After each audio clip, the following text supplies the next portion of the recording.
বিভিন্ন অঙ্গ সহযোগী সংগঠনের সকল সহকর্মী, নেতাকর্মী, ভাই ও বোনেরা, আসসালামু আলাইকুম।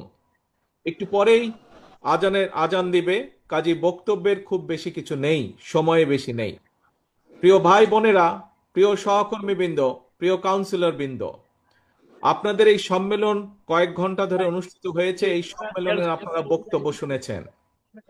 বক্তব্যে বক্তারা বিভিন্ন বিষয় আপনাদের সামনে তুলে ধরেছেন। আজ যে মুহূর্তে আমাদের এই সম্মেলন অনুষ্ঠিত হচ্ছে, এই সম্মেলনের দিন থেকে আগামী কিছুদিন পরে দেশে একটি জাতীয় নির্বাচন অনুষ্ঠিত হবে। প্রিয় সহকর্মীবৃন্দ, এখানে উপস্থিত আমরা প্রত্যেকটি মানুষ বাংলাদেশ জাতীয়তাবাদী দল তথা বিএনপির আমরা কর্মী। এছাড়াও কর্মীর বাইরেও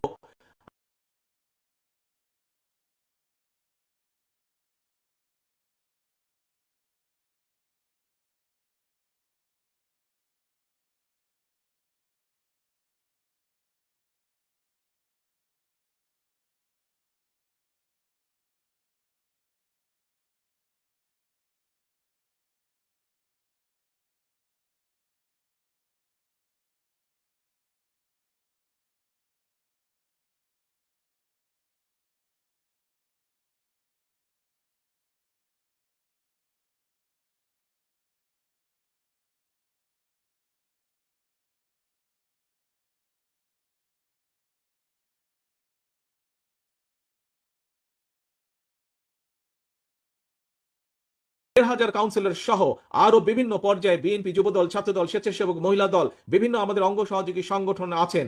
কুমিল্লা বলুন, সমগ্র বাংলাদেশে ছড়িয়ে ছিটিয়ে থাকা আমাদের লক্ষ লক্ষ নেতাকর্মী আছে। বিগত 15-16 বছর আমরা আরো যারা গণতান্ত্রিক রাজনৈতিক দল আছে তাদেরকে সাথে নিয়ে বিশেষ করে দেশ